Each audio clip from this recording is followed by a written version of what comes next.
Well, welcome everybody.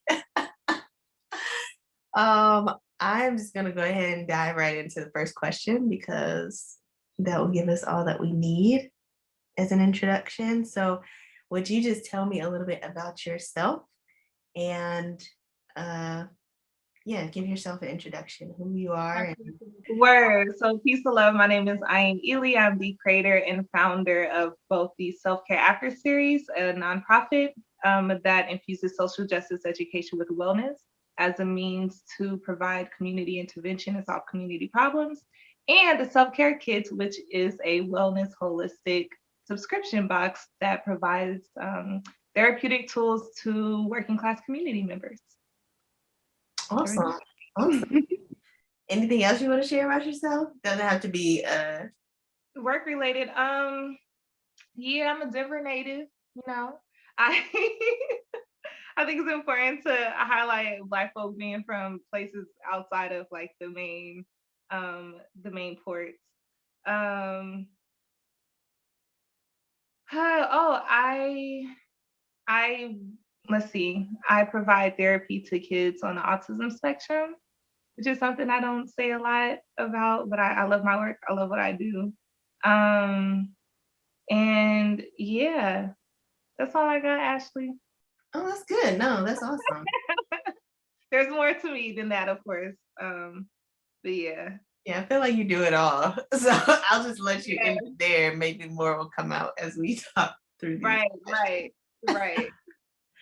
All right, so we're here today to talk with you about your self care after series, um, which you've been doing for a while, but you started doing an interactive virtual series this month, I believe. So really wanted to get into that and kind of start at the beginning. So, The beginning. yes. So, what was, I guess, the inspiration for this series? Like, what prompted you to create it?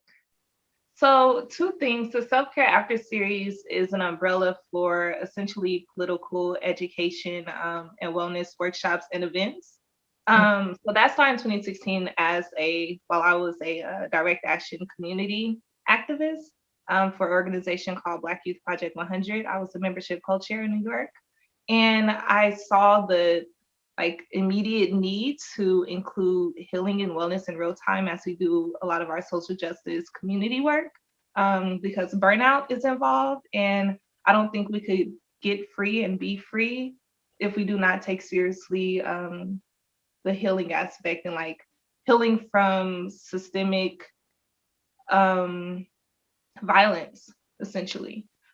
So what that looked like, particularly for this project. So this series this month that I launched was the Self Care After a Fuckboy project. Is it okay that I use that language? Yes. Okay. Because I spoke with a professor years ago when I was first coming up with the concept, and she was just like critical on the language aspect. But anyway, Self Care After a Fuckboy, as one of the workshops that we host, a part of the Self Care After series, started honestly, like always, from our own encounter with a fuckboy, and my ability to provide an analysis. So what I did was really like this like introspective space I entered, um and in retrospect was able to acknowledge the mental, emotional, and then physiological impact that encounter happened, or that encounter caused. And so because I am so community driven, I then started to think from micro to macro, and how we have essentially developed an entire culture that perpetuates this casual mistreatment towards women. um, and so from there, I was like, oh, this is a public health issue. And when you further contextualize it within like race, right, and ethnicity, Mhm. what does it look like when there is a specific community that engages with one another in these very harmful ways, particularly within romantic spaces? And what is that ripple effect? So then my like science analytical brain started going like, oh snap, all it is, this is a bigger problem. But the dope part about seeing the problem is that I was now be able to position myself to address it, right? To come up with solutions to address it. And so it started out just hosting workshops in the hood, and particularly in Brooklyn and Harlem, where I was living at the time when I developed the workshop. And then as I transitioned to move back to Denver and then to Atlanta, I hosted workshops there. So it was a traveling series, and I began highlighting the dating experiences of Black, Indigenous, and other women of color, and saw those similarities and was able to then build out the research. So qualitative and quantitative data, and mixed methodologies were used to figure out, okay, what are the patterns? What's the culture that is promoting this norm? And like what shifts in our beliefs, attitudes, and actions can and need to happen in order to co-create a healthier culture that is rooted in emotional justice. So it's very solution oriented, and as you could tell, very scientific as well, right? So I'm not just it's not just like fuck these mama, it's not, it's intentional. A lot of thoughts and serious research goes behind it, and has been put into it. And it's work that I take seriously because it's on a scale of like domestic violence intervention, but really how are we coping and also creating a better culture so we're not the ones harming each other while we live in a larger context of just a hostile social landscape perpetuated by those in positions of power who have biases that are anti-Black. No, that was a lot. Awesome. No, that was good. That was Okay. good. Because it started off as a passion project, I'm like, I could go on forever. That's what's great about self-care after. It's because I know that it is a passion project and you see that shine through. So I think that's a good thing that you're able to speak so deeply about it and so eloquently about it. So anywho. I'm just gonna say F boy because I feel like it sounds weird coming out of my mouth. But all day. Stemming from that, the answer you just gave us. So how would you personally define an F boy, and what type of environment do you think creates such an individual? Those are both good questions. So first, I would say that the term fuckboy is gender neutral. Because we have enough language that is just like derogatory in demeaning for women that does not necessarily highlight any specific definition that's tied to a woman. So say that to say that fuck girl sounds really cringy to me. So you could be a fuck boy and just simply subscribe to the power structure that is oftentimes given or applied by mass folk or to mass folk. Mm-hmm. So that's one. Fuck boy is a gender neutral term.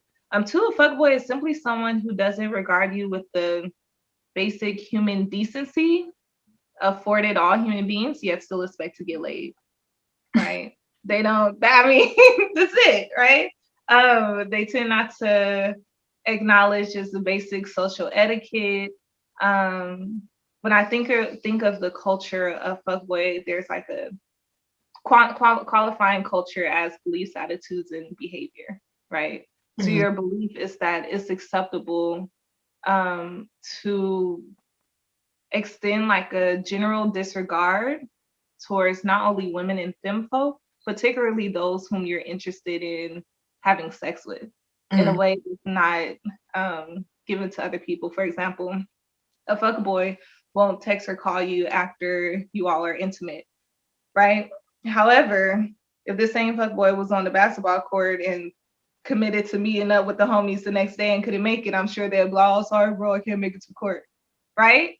The communication is extended in every other aspect, but it's acceptable to not in romantic relationships, and particularly because it's a tool of power, right? So you're now engaging in this like very manipulative role because you are interested in someone romantically. You want to keep a hold on them.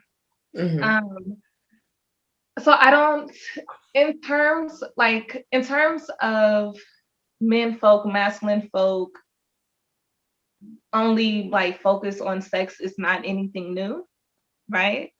So the concept of fuckboy isn't necessarily new. I think the language that sums up this characteristic trait is, right? Mhm. Um, at least so just so clearly for me. I can say that we have in the past 40 years have devolved in regards to our valuing of women. And because this is racialized, we have to acknowledge that there's been 40 years of social acceptable devaluing of women. And we could just look to our music. And I know we have like, I don't know, this culture that conflates accountability with attack. So we have a hard time holding accountable the makers of music who have been responsible for degrading and devaluing Black women in order to get wealthy, and not being honest with ourselves about the deleterious impact that has had on the culture. Even Tupac in the 90s was like, we're going to have a race of babies that hate the ladies. That wasn't necessarily like profound insight, but just like acknowledging patterns and the natural consequences and social ramifications of only referring to particularly Black women as bitches, hoes, whores, and sluts. Mhm. So that creates the casual mistreatment. So now there isn't a it's now socially acceptable Right. to use degrading language. And we know that words have power, right? So if you are constantly referring to another group of people with demeaning language, that shifts your brain structure in recognizing them as fully human. Whether that's white folk in the N word and the various other vocabulary they've used to label Black folk in dehumanizing ways, and other groups of people, right? Or is men again referring to women as bitches, hoes, whores, and sluts, right? Et cetera, et cetera, et cetera. So that we've our culture has been, I think, cultivating this new social norm, and we're stuck with the consequences. And I have to give it up to Black women scholars in the 90s are like, y'all, this is dangerous, right? As far as music and accountability and like what our role is to each other within our community. Also acknowledging like larger social, racial institutions and perpetuators of harm, colonizer tongue, man. It just like my ancestors be like, don't speak that English. Um, so excuse me stumbling over my words. It's all good. But yeah, I hope that answered Oh clearly. yeah. Yeah, okay. Yeah, I think you hit on some very good points there. Um, and I mean, I know it's nothing that's, I think, new to anybody listening to this. Nothing that you said should be a shock. It's just Mhm, maybe mhm. becoming more um, aware, like you said, because I think we have all, in a way, become desensitized to that type of language because it's everywhere. Um, It's everywhere. Yeah, and you know the sad part, I mean, right? So again, there are many moving parts. So the people who own the record labels, they don't look like us, right? These are white men, and even think Lupe Fiasco did a song that literally named like what goes on in the music industry and like when deciding lyrics, like this is a part of a larger conspiracy to destroy Black communities. And if we're willing to participate in that in order for a few people to experience temporary wealth, then I think that that further shows how little we actually value ourselves and take seriously the status of women in our community.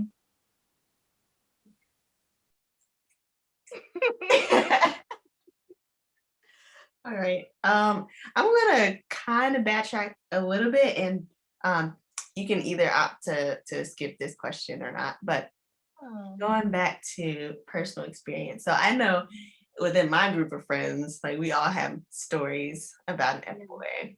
As yes. that's something that we as women, we share all of our Mhm. encounters with Pretty men, much. good, It's bad, therapeutic. ugly. But I was wondering if you felt comfortable sharing like your specific experience. You don't have to name names or go into too much detail, but kind of give us a glimpse at what that was like and what the aftermath was that you described earlier?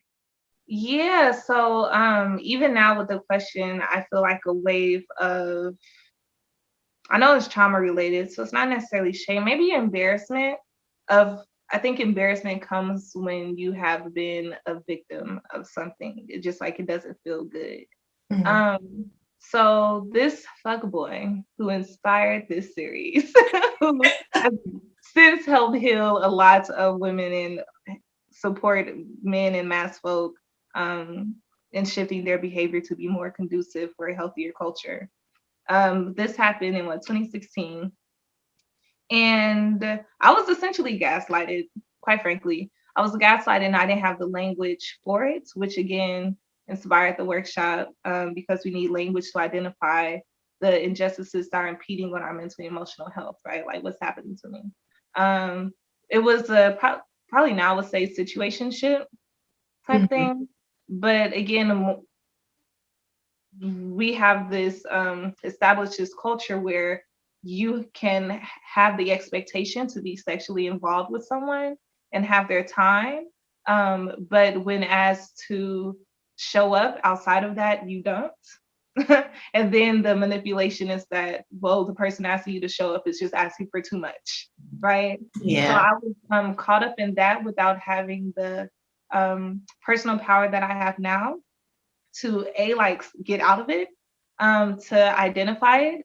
I did not center myself and centered his feelings, meaning in the midst of being gaslighted, which of course I did not know at the time, I did not want to respond in ways that would empower him to say like, oh, she's crazy, she's tripping, just like the language that we have been taught to use to invalidate the feelings of women.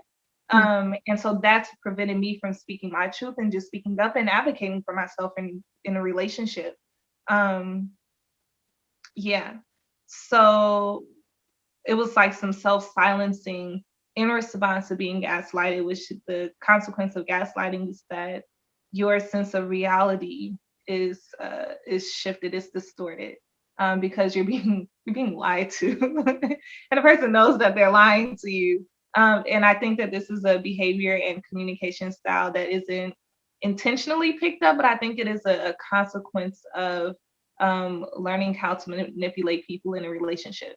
It looks like omitting truth, Mhm. or lying through omission, and the other ways that a false self is presented in order to get what you want. It's a very inauthentic way of engaging with someone whom you proclaim to be interested in.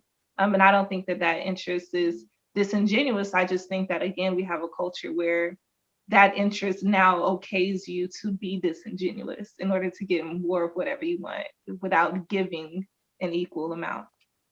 Um, so yeah, when I began to speak up and ask to be held accountable, I was gaslighted even further. And I think the insidious thing happened, two things. I was operating within a community organizing, like an activist space.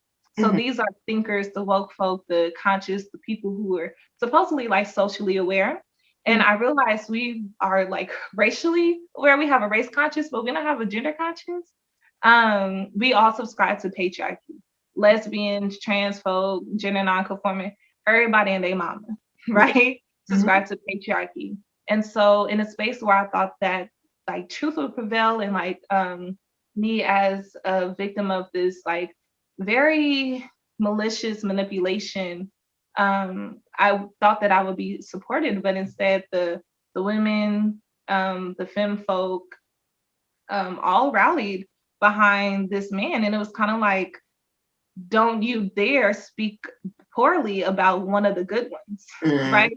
And I think we see that as, oh man, he's a guy that we like, therefore we can um opt into being oblivious about the harm that they cause because he's one of the faves. Like what? He's fun though. Like and so it was he had more social capital. And due to him having more social capital than I, he was supported and therefore stopped being about principles and it was personal. Mhm. Um, and then I later had a mediation, in which it was torturous. Like he spoke without a break for at least like an hour. And I don't know if you've ever had to just listen to someone not be honest for an hour. Um, it was awful. It was absolutely awful.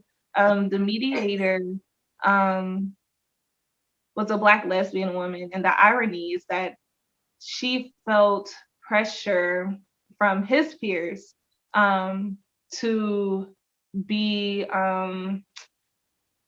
neutral, which is like, I mean, you're neutral, but like wrong is wrong regardless of who's wrong.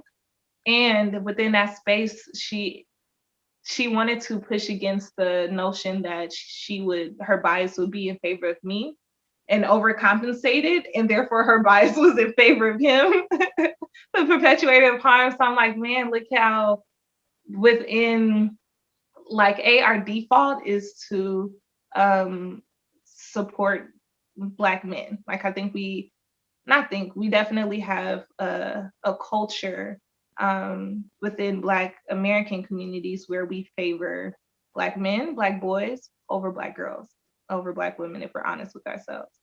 Mm. Um, and so how that shows up is you're most likely going to support the guy who's overall cool, who has caused harm because he's not a beater or he's not the worst version of an abuser, right? Right. So the aftermath, I wasn't well, like mentally, I was unwell. Like there were some serious consequences physiologically. I was stressed. I ended up developing anxiety from it, coupled with the lack of support from my community. So it became like an attack. His sisters joined together. It was awful. And it really was simply a punishment for speaking out. And we have to be mindful that we behave in these ways, even those most socially liberated amongst us um, tend to operate in ways that still undermines our collective humanity, which looks like being personal opposed to principle. Wrong is wrong, regardless of who it is. If it's your brother, your favorite cousin, you know what I mean, Mm-hmm. your favorite celebrity. If it's wrong, it's wrong. So from there. I'm like, okay, we need more space for just like truth. Um, and which can lead to healing, right? To just like be real about your shit. Like, nigga, you lied. I know you lied. You know you lied. It was a lie. Opposed to trying to convince me that I'm tripping. And I cannot trust my intuition or my cognitive ability to pick up on things that don't make sense. Right? That's another part. It's like, oh, now my brain don't even work. So that's my without details, the sum of my experience. And again, the aftermath, what happened in real time is I ended up fleeing New York.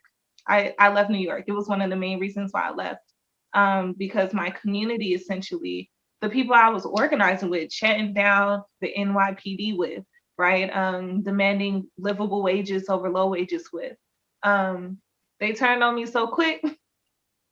um and it's heartbreaking, but again, it speaks to a larger practice and pattern that we have to name, right? And so again, that's what influenced why this work is so particular, why I'm able to say beliefs, attitudes, actions, mental, emotional, physiological health, because I'm a wounded healer. Like I've had to do that work and see what the issue is. And because again, being a community advocate, community activist, someone who truly values Black spaces and my people in my community, I naturally knew that I wasn't the only one. So it wasn't about me, and that it was indicative of a larger issue. And then secondly, what is my role in supporting the community and moving past this? Yeah. Mm-hmm. Well, look, first off, good on you for actually, delving into that hurt and Oh yeah. looking to heal personally. Because I know that that can be tough. Like as you were talking about your experience, I'm just like thinking about my dating history, and I was like, yeah, I had that happen then, and this happened then, Right. It's and awful. yeah, Again, too, that it's not just one of us. Like this is a social issue, right? Like yeah, and public health because we know that like stress, excuse me, is a silent killer. We know that racism is stressful. So Black people are already subjected to a higher frequency of adversity causing stress. And then in our romantic spaces that are supposed to be amongst the safest, where we're allowed to be vulnerable, it's kind of like a free for all. That's even worse. So in thinking about the health of Black women and like female bodied people, um, we really have some serious work to do. That's why I think the title Self Care After a Fuckboy, I think we're used to trivial basic shit. And so people don't know what all comes into with that work, right? What's all included. It's not just, oh, here's how to get over a broken heart. You know, it's like, oh, actually let's take broken heart seriously. What is that? And how do you get there? And like, are we all having the same experience? That means that there's a cultural norm, right. right? So it's like, okay, so this is a bigger, right? So yeah. Definitely. Mhm. And I really wanted to kind of comment on what you said about how culturally um I forget the exact wording you used, but what I pulled from it was that culturally as Black people, we as women or those who identify as women, Mhm. Mhm. um, we're taught to support our men at all costs, Yes. basically. And I noticed there's also this ongoing argument about between genders of Black women and Black men of like who has it harder. and and I see it on Instagram all the time, like social media. Like Mhm. it'll pop up and there's like there will be a comment or a quote in favor of one thing, and then somebody from the opposite side has to come in and then kind of shoot it down and be like, because this, and this. Right, right. And um, I don't know, I'm kind of rambling here, but something you said kind of clicked with something I saw earlier today where it was like it was something that seems like it's harmless on the surface, but it just makes me all cringy when I see certain things. It's like Mhm. Black women are the strength of Black men. Mhm.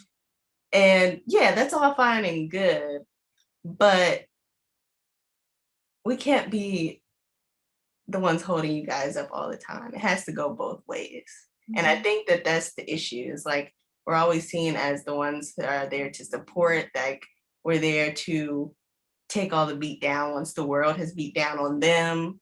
Mhm. And it's like at the end of the day, who's gonna heal us?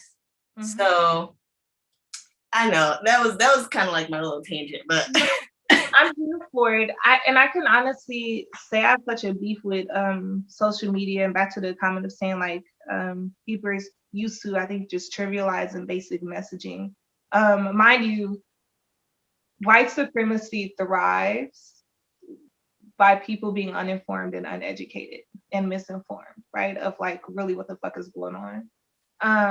It really hurts and pains me that there is even an argument of like who has what worse. mhm, Um, so racism is gendered.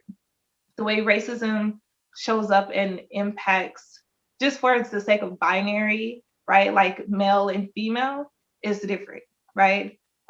So males may for both black males and black females, we are aged a lot faster than our the age we existed. So a little 5-year-old boy will be seen as older, right? So there are some consistencies.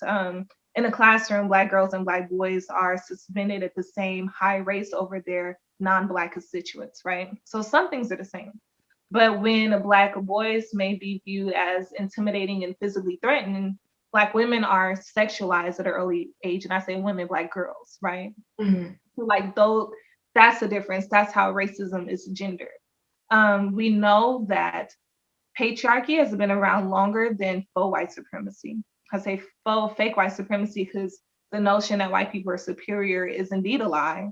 One that started many, many years ago, but just quickly, just for like education's sake.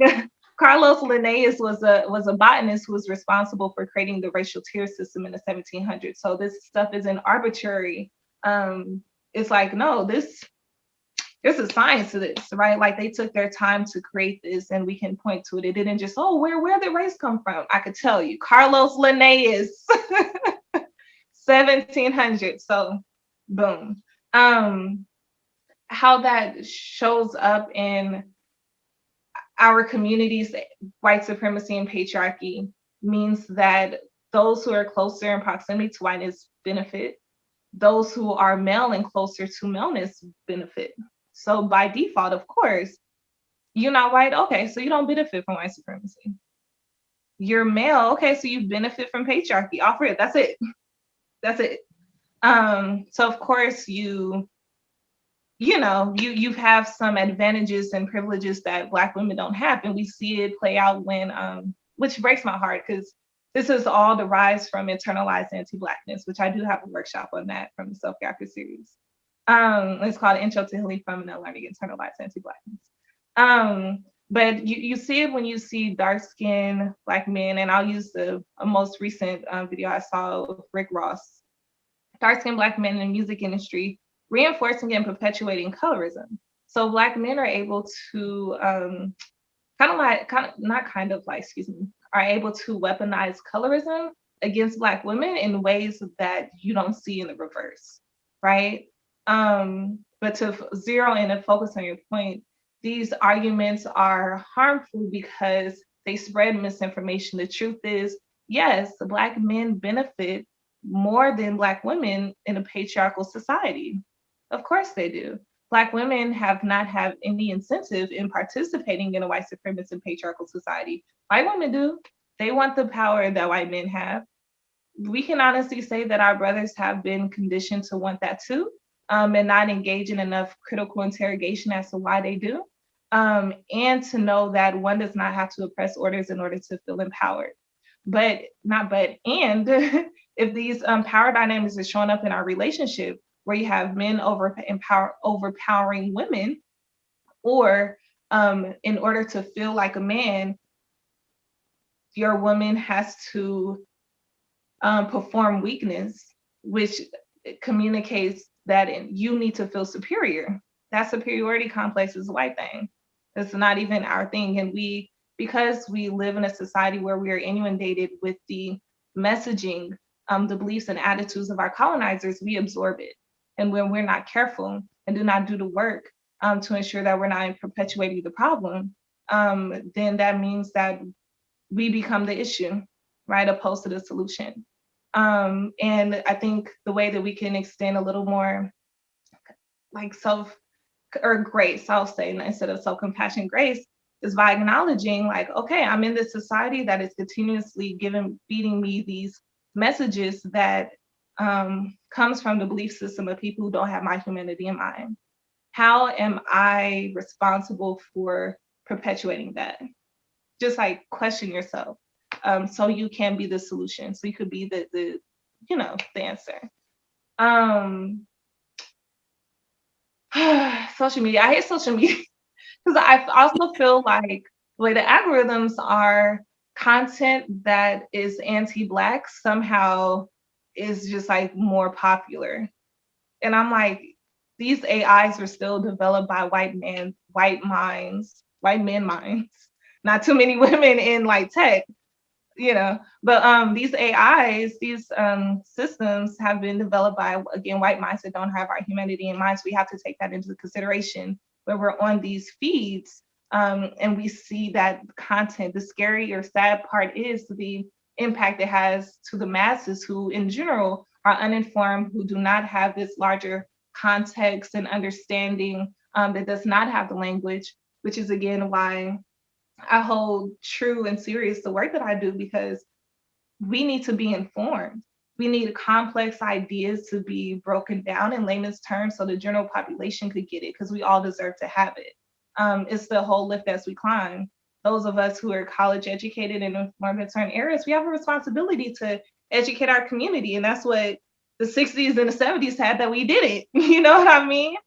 This return home to feed the people type of deal, whether that's with knowledge or like with actual materials. Um, yeah, I'll stop there.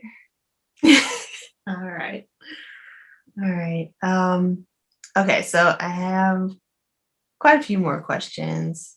But Okay, I'll try to find my answers. Getting back to the series, I Mhm. wanted to ask, who is this series for? Like, who is your target audience? And then, yeah, I'll wait on the next question. Just answer that first. Okay. So the self-care after series as a nonprofit targets communities that are subjected to a higher frequency of adversity. Statistically, that is disproportionately Black folk, poor folk, working class people. And when I say poor and working class, that's not to be synonymous with Black. To racializing.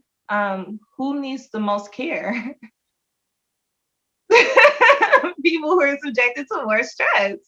And then poor and working class, that's, I mean, that's multiracial, right? That's truly diverse, because it's not only Black folk who are who find themselves living in poverty or who make up the working class.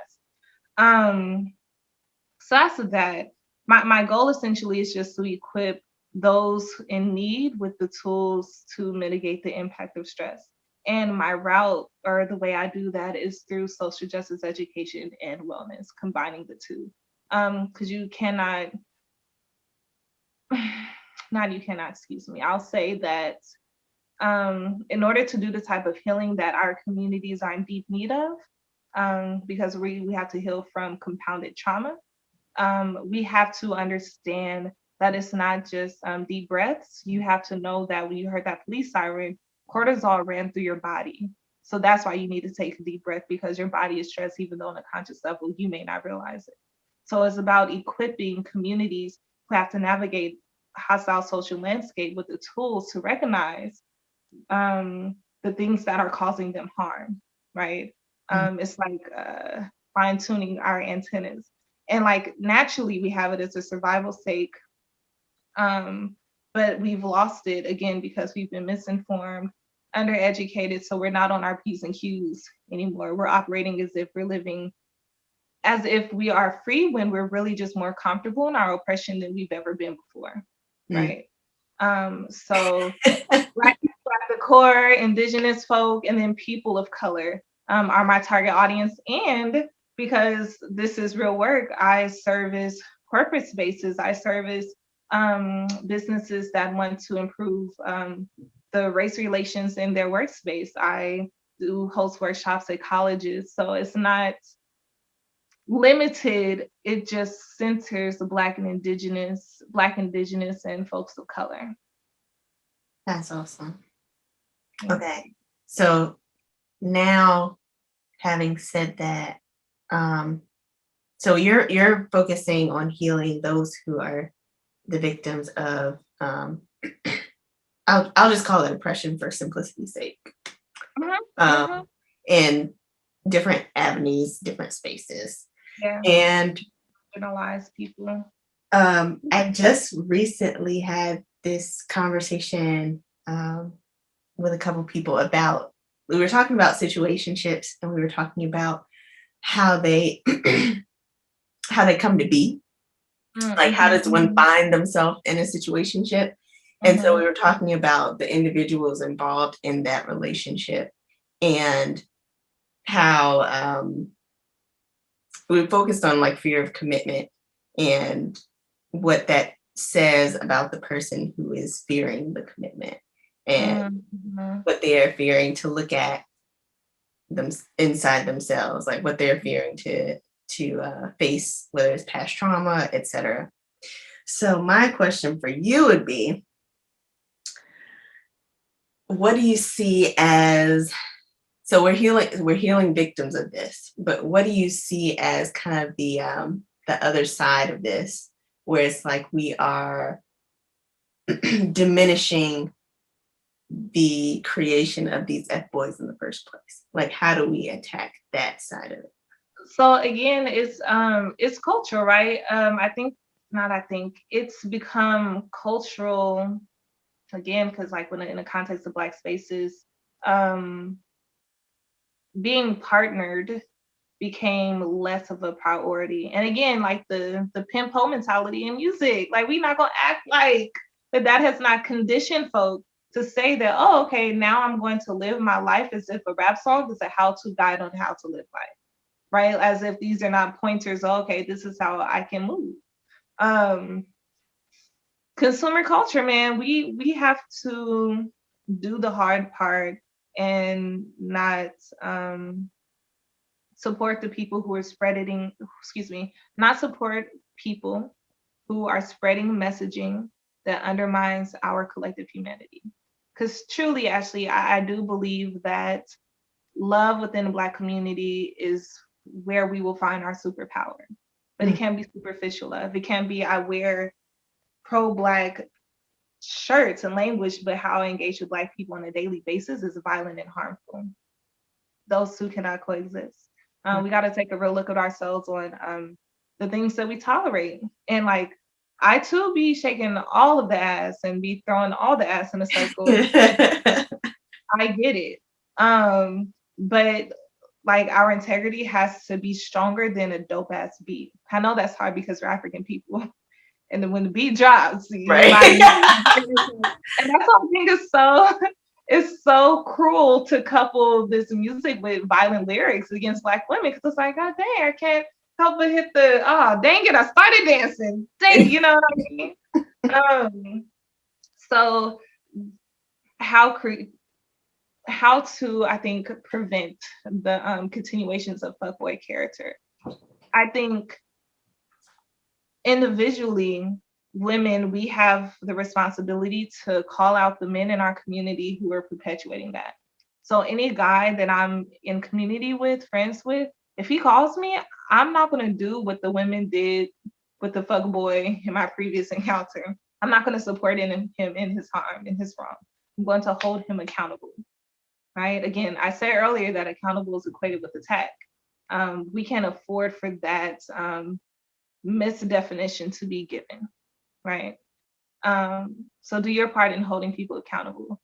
Men, our brothers have to do so much more work. They have to be responsible for the company that they keep.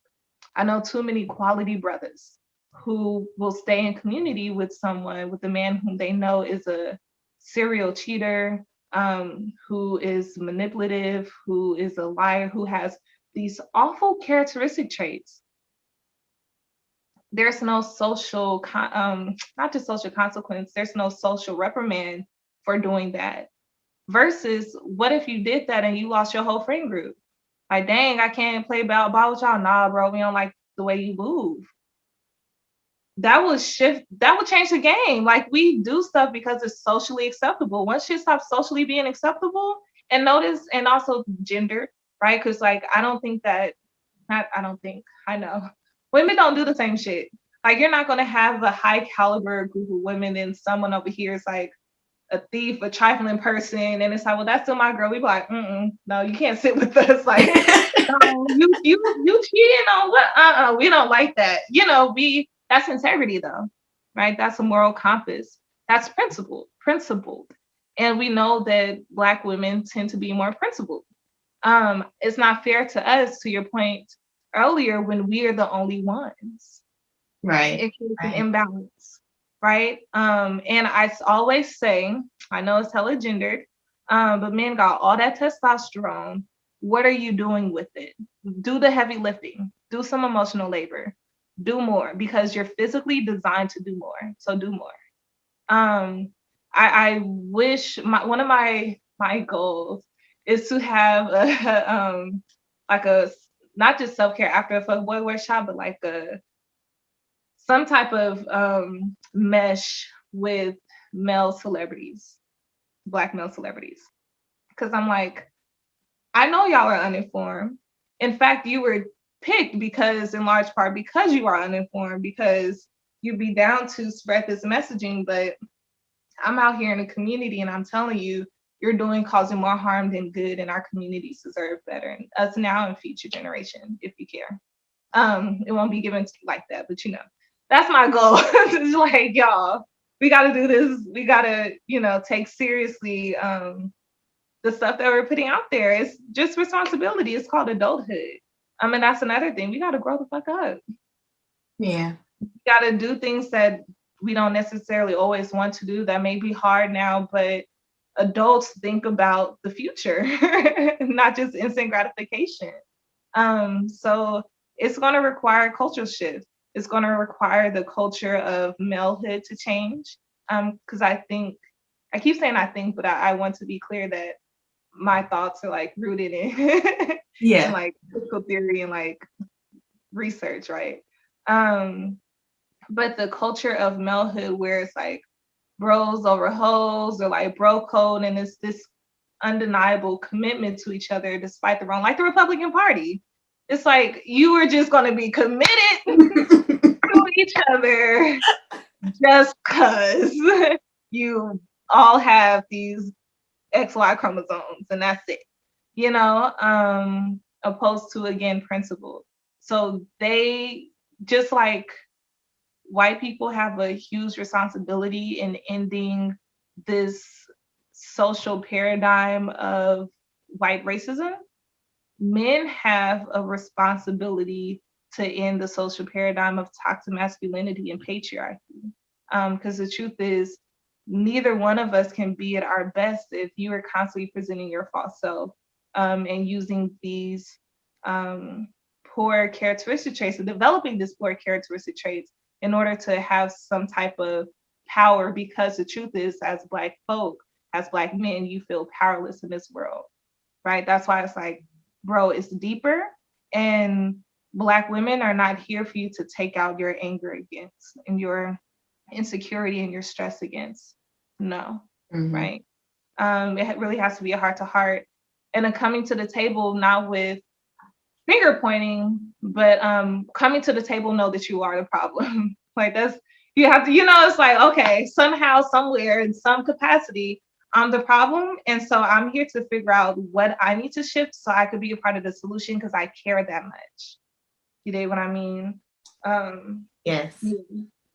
Definitely. And just to kind of piggyback off of what you already stated, I feel like men have to be, of course, they have to be involved in that change, but it's even more important because the way that society has conditioned our men, they're only going to listen to certain voices. We can shout about it as much as we want, but at the end of the day, they no longer value women's voices. Yeah, man's voice is going to have higher, what's the word?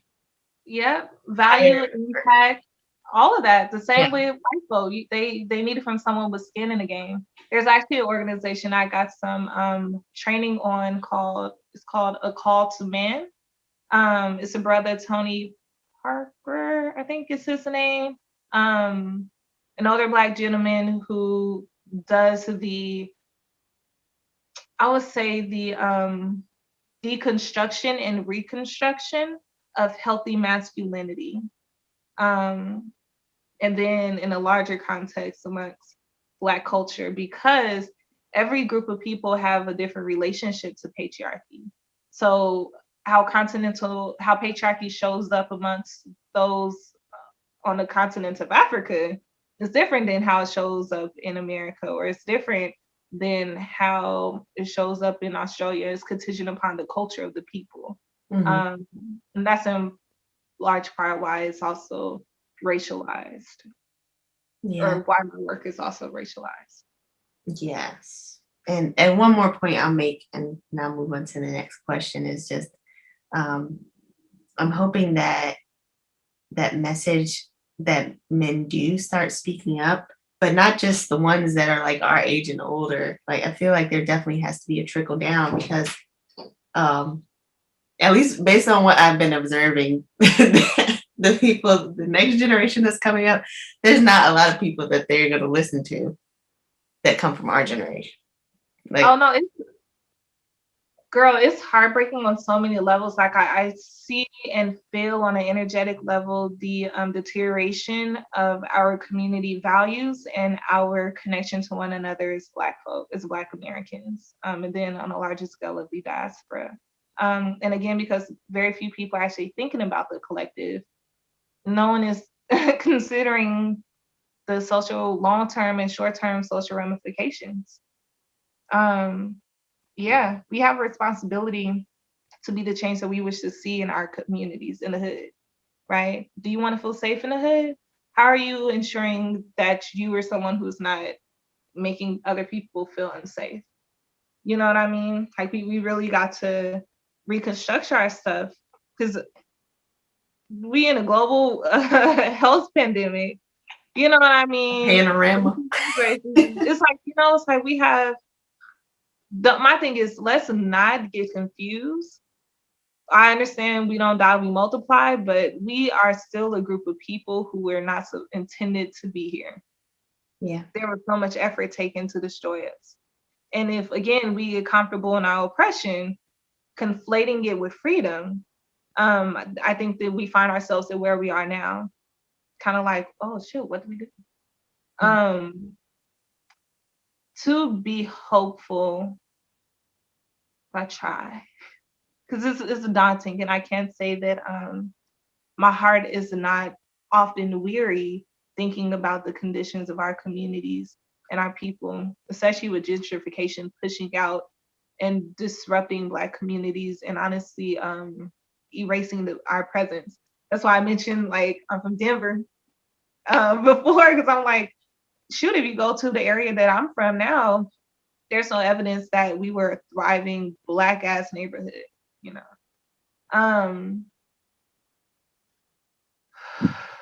The generation under us, I feel bad for them because at least we had some sort of balance as far as musical content. We could watch Missy Elliott rap and her and the Brat are in robot costumes fighting. It wasn't only Little Kim, even though mass media would try to gaslight us and tell us that we've only had raunchy female rappers. That's not the truth. There's very little balance in mass media for them. And because our society is increasingly media focused, they don't have any media literacy. They don't have the tools to filter out what's real and what's not, and even how to interrogate the messaging that they receive. I listened to had the radio on the other day, and it was a supposed love song. I love my little hoe. I love my little bit. I'm like, what? And that's a love song. That's the best y'all got. You know what I mean? Meanwhile, we also had neo soul. We had golden. We had music soul child. We had legitimate love songs that didn't call us bitches and hoes in them. We had legitimate love songs that wasn't about when you gonna give up this WAP. There's no balance. And we do this self-gaslighting thing.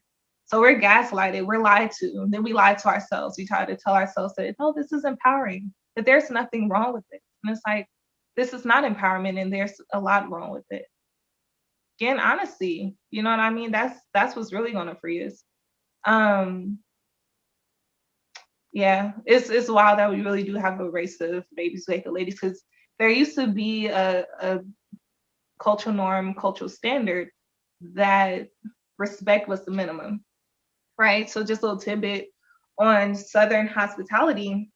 Southern hospitality is a Black American construct because we lived in an environment where our humanity wasn't honored, where you could find yourself being killed because a white man felt like it and said it's because you didn't move off the sidewalk or whatever trivial reasons they decided to kill for fun.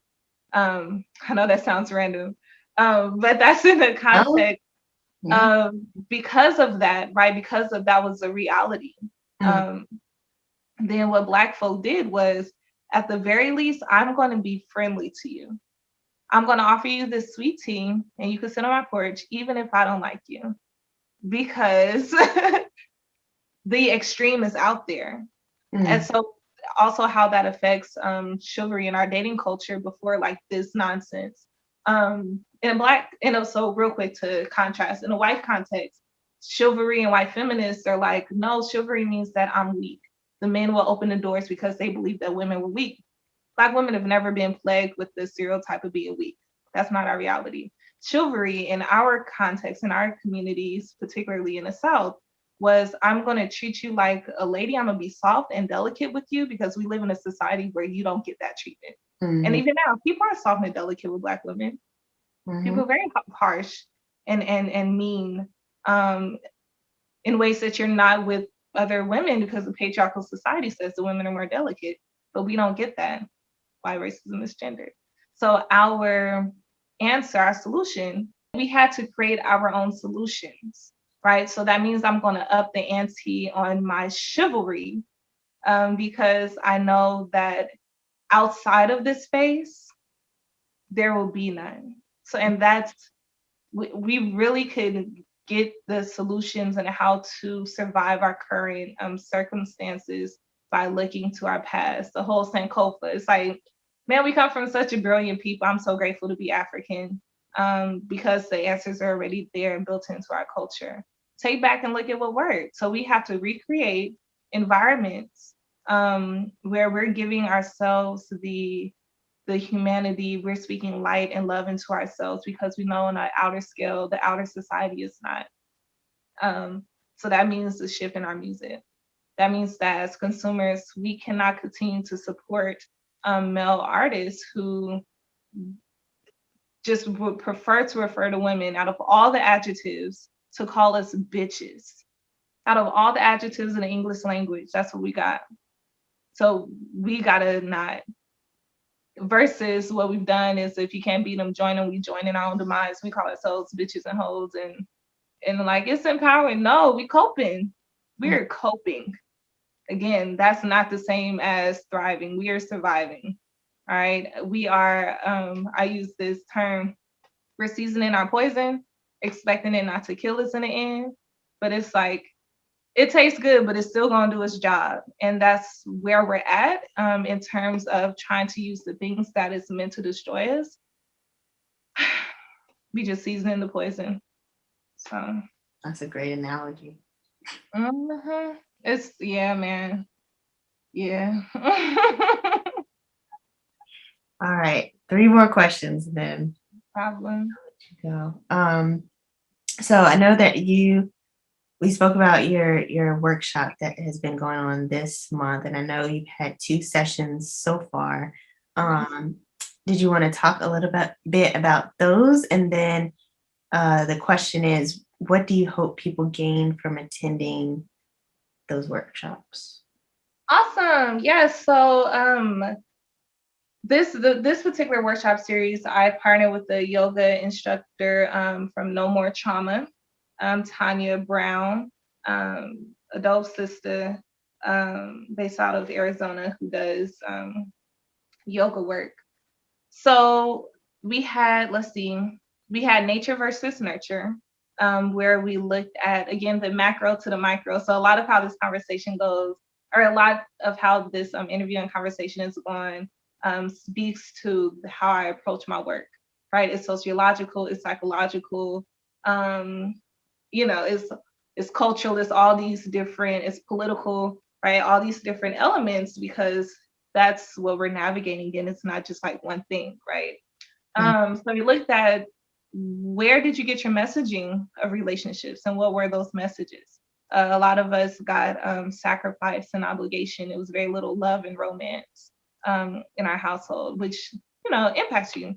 We did an attachment style quiz where the attendees were able to identify what their attachment style. Again, I believe in exposing as a means to further explore, um, to later empower, right? So expose what's the trauma, what's the harm.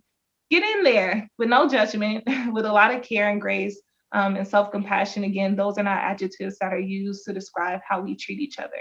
So we have to give that to ourselves. And after you explore with very delicate hands, then you could begin to empower. So that the Fuckboy Chronicles was the second workshop, and that highlights the dating experiences of the attendees for the purpose of collectively identifying social patterns and identifying the emotional like red flags when you begin an encounter. So man, there's some dope visuals. I don't. It's hard to verbalize the visuals, but one of them I use a like roller coaster and thinking about an emotional roller coaster. And I have the attendees during the fall, the up, the loop de loop. Like, what were you feeling? And we use the feelings wheel to provide expansive vocabulary to indeed name that. We shift the framing of relationships. So moving from this is a triangle again to the visuals. It's a relationship hierarchy. So we live in a culture where we give more value to romantic relationships.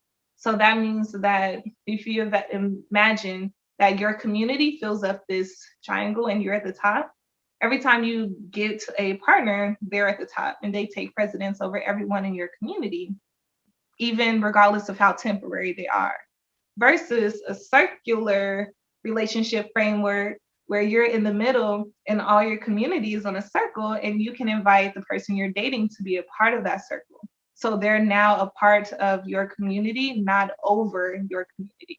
So just like stuff like that to really get us to shift our perspective and thinking on a more tangible scale opposed to this is what you need to do.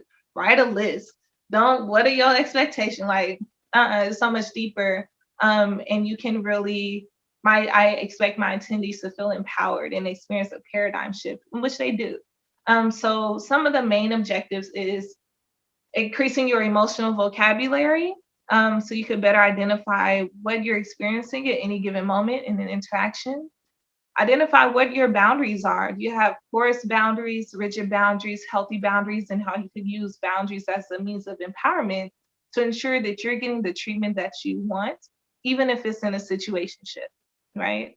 Um, Another objective is learning your attachment style. So you're walking away with something tangible that you could use to guide and shift and like whatever it is, if that's what you want, if you're avoiding and you like actually like being avoidant, then that's cool, you know.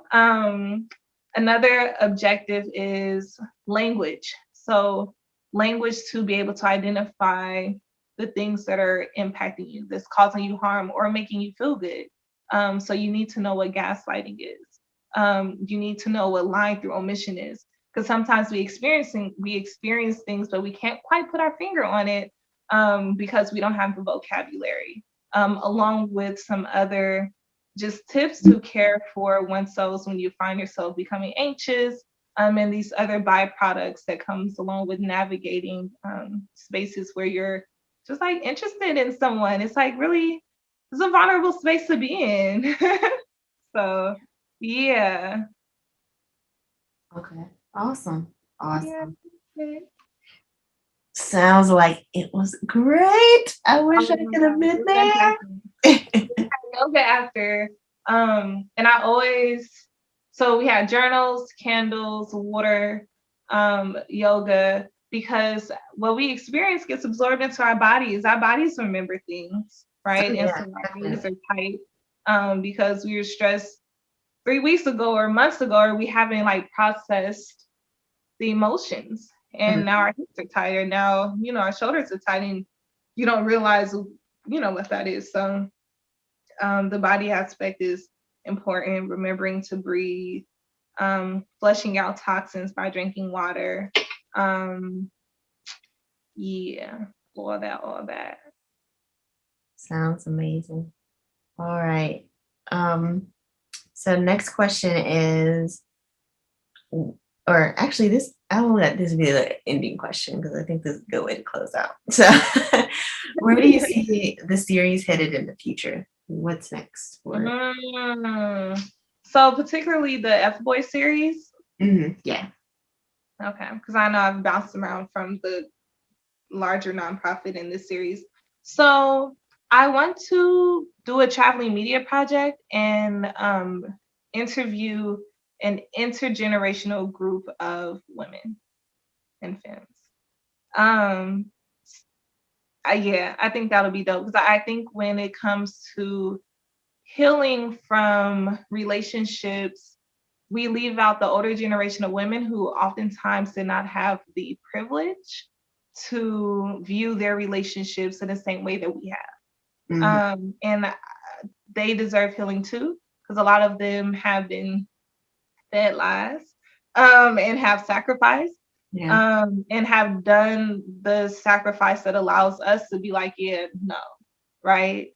Mhm. So I want to do a traveling media project that includes the intergenerational audience. I would love to host a workshop for um, people in the music industry, both male, female, transgender, non-conform people in the music industry, to provide like a political education or on all of it, Yeah. on all of it, because I really do believe that when you know better, you do better.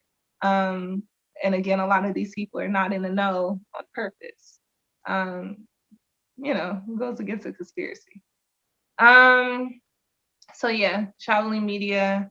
And I would also like to tie this to a self-care kit and partner with Black owned businesses to improve. You got this. I'm telling you, my ancestors are like, we do not like this language. Um, but no, so tied to the self-care kit. So for example, if you broke up with your partner or you got your heart broken or whatever, your friend could send you a self-care for a fuckboy kit. And it will have all the little mini little things to help you just like soothe yourself and relax and empower you. Again, in this tangible way, I think the self-care concept has been watered down. It's just like foo foo la la, and it's in large part because it's been co-opted by white folk who don't really have the same traumas that other groups of people do. But from an Afro-Indigenous standpoint, self-care has always been deep work. It's been tangible work. It's not just bubble baths. It may be baths with herbs and like a prayer after. Like Mhm. it's deeper. So I want to also provide some products for those who are in need of care who may not have access to those tools and really get us away from relying in like some codependent, um, unhealthy ways of healing, if you will. So yeah, media project, do workshops with celebrities and self-care kit. Awesome. Awesome. Mm-hmm. Well, thank you so much, Ain, for taking the time out to do this interview with me because you're amazing. Is there anything that you want to just leave out with? Anything else you want to add or comment? Any plug you want to throw out there? Yeah, so I definitely want to plug the Self-Care After series as a nonprofit. It considers healing after these various instances of harm happens, whether it's self-care after the workplace, self-care after caring, self-care after a fuckboy, self-care after po-pos, whatever. Um, so check out the that as a nonprofit. My website is selfcareafter.org. I also have a digital learning course, which I mentioned before, entitled Intro to Healing from and Unlearning Internalized Anti-Blackness, because that's where our healing and mending will come from, and it's done through a loving lens. I can and will say that when love is present, even your criticism shows up differently. So my hope and prayer for our community is that we move from a place from love, like a place of love, and that impacts how we engage with one another, um, and that we are self-accountable.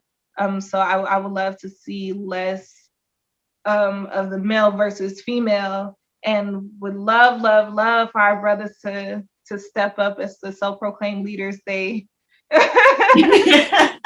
the leaders they proclaim to be, right? That comes with a heightened level of responsibility. So I would love to partner and connect with men who also care about the wellness of the Black community, who also cares about the quality of our communities. Um, so yeah, follow me at selfcare_after and follow my other business at Self-Care Kit Co. Yeah, that's it on Instagram.